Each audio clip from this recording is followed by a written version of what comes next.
जब बहू ने खा ली हंसने वाली दवा। किशनगढ़ गांव में कीर्ति अपने बेटे दिवाकर और बहू अंशु के साथ रहा करती थी। तीनों बहुत ही हंसी खुशी अपना जीवन व्यतीत कर रहे होते हैं। अरे बहू, आज खाना मैं बना देती हूँ। नहीं माँ जी, आप क्यों तकलीफ कर रही हैं? आप आराम कीजिए, खाना मैं ही बनाऊंगी। कितनी अच्छी बहू मिली है मुझे। भगवान ऐसी बहू सबको दे। सब कुछ ठीक चल रहा होता है कि एक दिन गलती से अंशु हंसने वाली दवा खा लेती है। बस उस दिन से सब कुछ बदल जाता है। अरे बहू, मेरे घुटनों में बहुत दर्द हो रहा है, जरा बाम तो दे दे। अरे बाम लगा कर क्या करोगी माँ जी?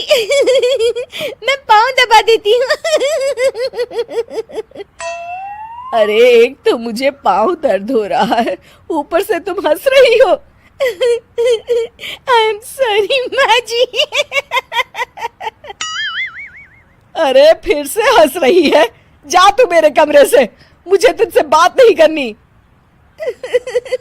हे भगवान, ये क्या हो गया? अब माँ जी क्या सोचेगी? 2 दिन बाद कीर्ति घर में किटी पार्टी रखती है। उसकी सभी सहेलियां घर आने वाली होती हैं। अरे बहू, मेरी कुछ सहेलियां आज दोपहर को घर आने वाली है। आज कुछ खाने में अच्छा सा बनाना। सहेलियां? क्यों? मेरी सहेलियां नहीं हो सकती क्या? तुम फिर से हंस रही हो? नहीं माँ जी, मैं हंस नहीं रही हूँ। अरे फिर से हंस रही हो और बोल रही हो कि हंस नहीं रही। नहीं माँ जी, मैं तो वो। तुम जाओ मेरे सामने से और किचन का काम कर लो, जाओ। दोपहर को कीर्ति की सभी दोस्त खाने पर आ जाती हैं। अरे वाह, घर तो बहुत सुंदर सजाया है कीर्ति। अरे मैंने कहा, ये सब तो मेरी बहू का कमाल है।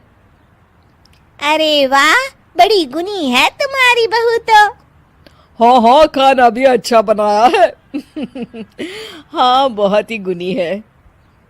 तो हमको नहीं मिलवाओगी क्या, या छुपा कर रखोगी अपनी हीरे जैसी बहू को? अरे नहीं नहीं, अभी बुलाती हूँ। अंशु, ओ अंशु, बहू रानी। अंशु बाहर आती है। जी माँ जी। बहू, ये सब मेरी सहेलियां हैं, मिलो सबसे। नमस्ते आंटी। नमस्ते बेटा, बहू तो बहुत अच्छी मिली है तुमको। किस्मत वाली हो तुम। किस्मत वाली? अरे क्या हुआ? हंस क्यों रही हो? नहीं नहीं, मैं हंस नहीं रही हूँ। तभी अचानक सांची के हाथ से चम्मच छूट जाता है और उसका कुर्ता गंदा हो जाता है। अंशु फिर से हंसने लगती है।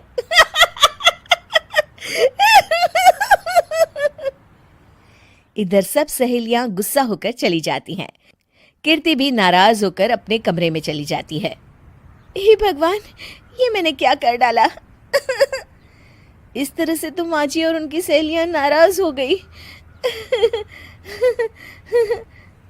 अगले दिन। बहू, ओ बहू, किधर हो? जी माँ जी। जल्दी से मेरे साथ चलो। पड़ोस वाले शर्मा जी की हार्ट अटैक से मौत हो गई है, उनके घर बैठक के लिए जाना है। अंशु तैयार होकर आ जाती है। थोड़ी देर में दोनों शर्मा जी के घर पहुंच जाती हैं। वहां पर सब रो रहे होते हैं। कीर्ति शर्मा जी की बीवी के पास बैठकर उन्हें सांत्वना देने लगती है। बड़े अच्छे इंसान थे मेरे पति। अच्छा। तुम हंस क्यों रही हो? वो अच्छे थे। हाँ हाँ, बहुत अच्छे थे अंकल। अरे अंशु, हंस मत। माँ जी, मैं हंस नहीं रही। मैं तो आंटी जी को बस दिलासा दे रही थी। सब औरतें अंशु की इस हरकत से हैरान हो जाती हैं। कीर्ति भी बहुत शर्मिंदा होती है और वो अंशु को लेकर फटाफट घर लौट आती है। अंशु, क्या हो गया है तुझे? हंस क्यों रही थी तू वहां पर? नहीं बाजी, मैं तो बस अरे तू फिर से हंस दी। जा तू अपने कमरे में, मुझे तो तुझसे बात ही नहीं करनी। मेरा बेटा ही तुझसे बात करेगा अब। रात को जब दिवाकर घर लौट आता है तो कीर्ति दिवाकर को सब कुछ बताती है।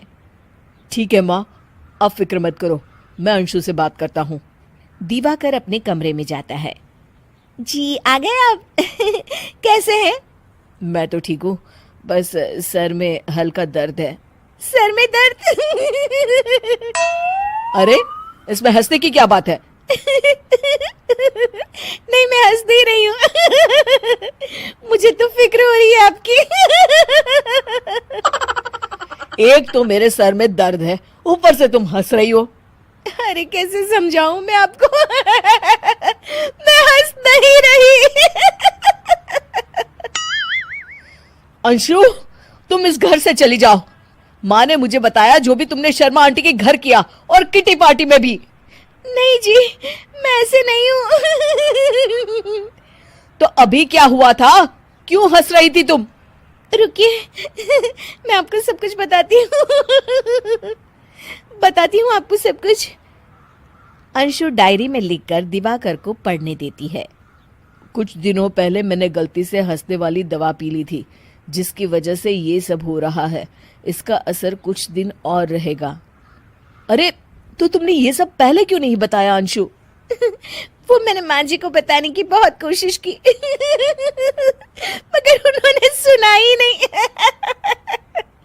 अरे ठीक है, मगर वादा करो, जब तक दवाई का असर ठीक नहीं हो जाता तुम घर से बाहर नहीं जाओगी। नहीं जाऊंगी, और हंसूंगी तो बिल्कुल नहीं। लो, तुम तो फिर से हंस दी।